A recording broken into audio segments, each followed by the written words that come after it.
Welcome to the Untold Tales audio anthologies. Written by Dr. Jeffrey A. Robinson and narrated by Melissa Del Toro Schaffner.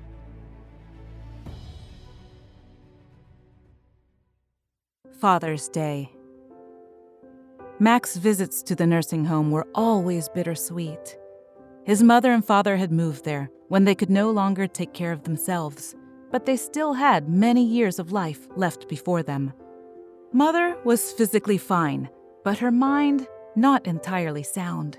Father, on the other hand, though weak and frail, had a mind that was as sharp as it had ever been.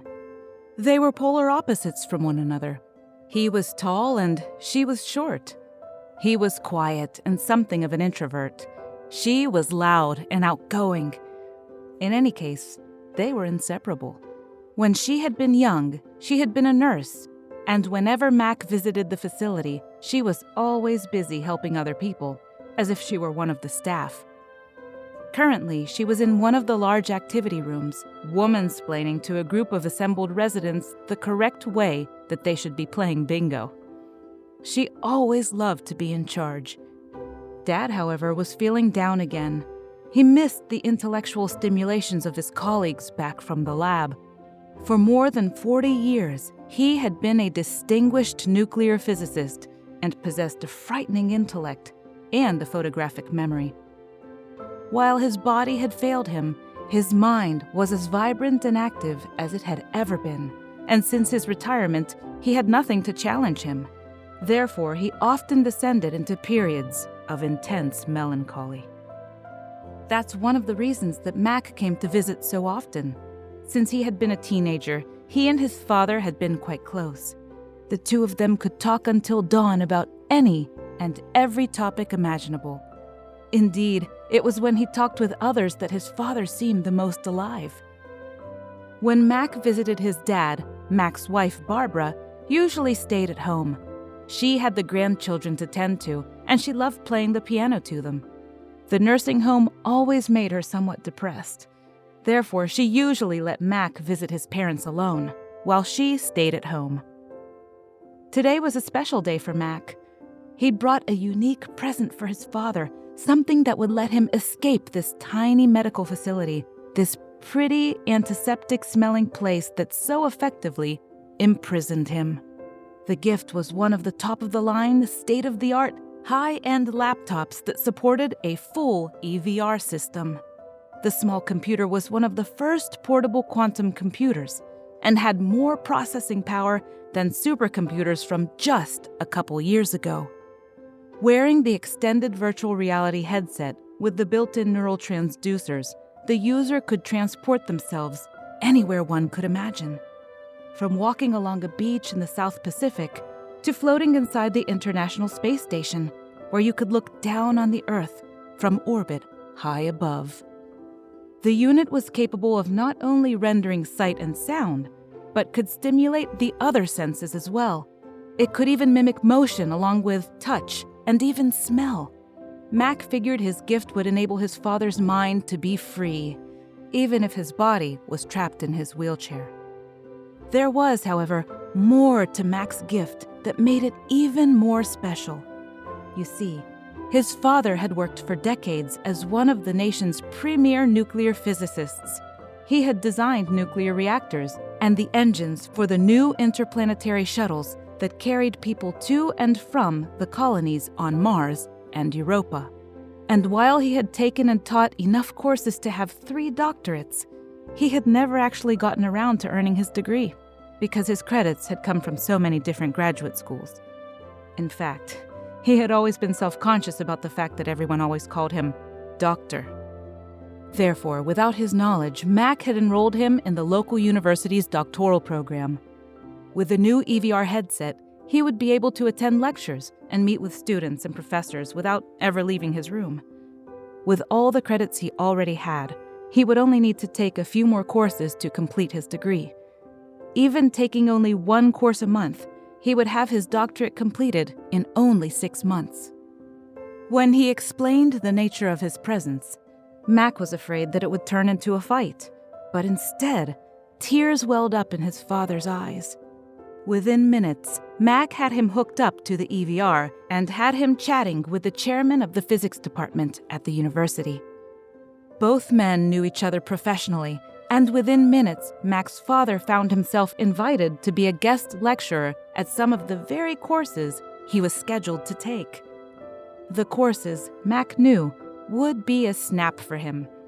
After all, he would just be listening to lectures about things he had lived and experienced for years. Taking these last few courses were perfunctory, but completing his PhD in physics would finally formalize his title as doctor. More importantly, it would keep his mind active and engaged. Mac watched his father talk and reminisce with his old friend, using his new EVR sensor array. Then, he carefully withdrew and left his father in his room, plugged into the EVR.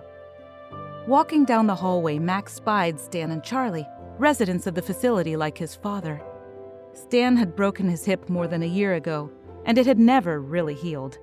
Charlie was kind enough to push Stan around in his wheelchair. Both of them stopped and spoke to Mac, who excitedly explained about the gifts he had brought his dad. Then, noting Charlie's friendly smile, Mac remembered that he had once had a cat named Charlie, and how sad he had been when it had died. He had been heartbroken because it had been just after Barbara had passed away. Mac stopped.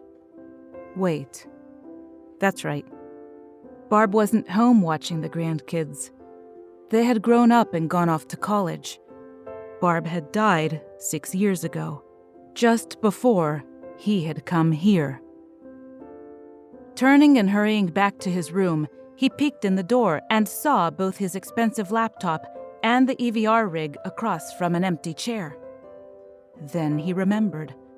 His father had died of a heart attack more than 20 years before, and his mother had followed within a year. He had taken their deaths quite hard and often dreamt of them, forgetting that they had died.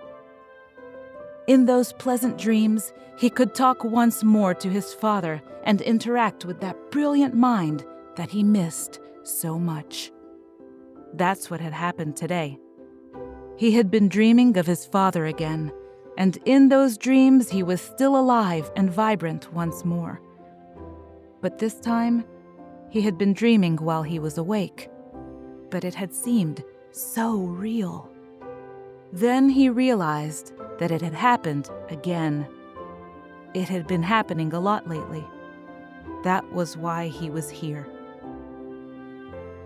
Sitting heavily in the chair, tears came to his eyes, and he gently started to cry. They were gone. All of them were gone. Barbara, his father, and his mother. All of them had died, and he was alone. With his elbows on the desk, he rested his head in his hands and started to cry. Stan and Charlie watched from the door to Mac's room. "Is he okay?" asked Charlie. "Yeah," replied Stan. "He'll be okay. He has good days and he has bad days. On the good days, he lives with his loved ones. On the bad days, he remembers that they're gone and grieves for them. Maybe he grieves for himself a little too. Fortunately, he has more good days than bad ones nowadays." Charlie nodded and watched Mac silently weep.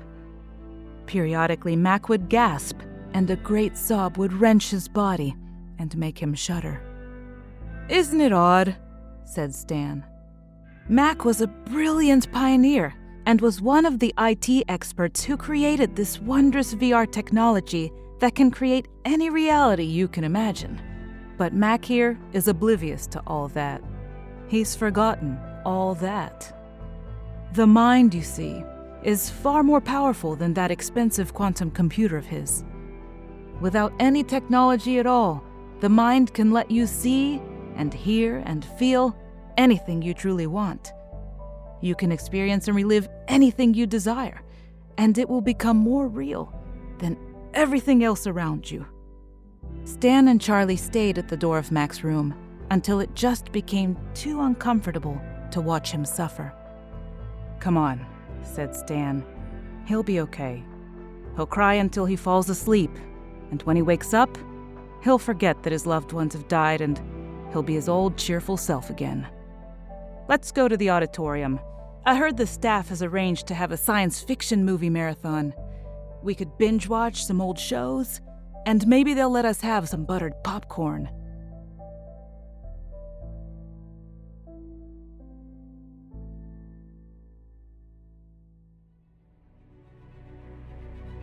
It's a new season, and we have some new authors and new storylines that will absolutely delight you.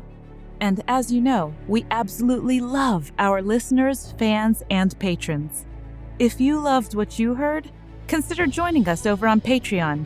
That's where all the fun happens. Just visit www.patreon.com/Melissa Del Toro voiceover. If you'd like to read more of the stories in the Untold Tales series, not narrated here on our podcast, you can find Jeff's books on Amazon.com in paperback and Kindle format. The links for all of this information are conveniently listed in this episode's show notes. Thank you and have a wonderful day.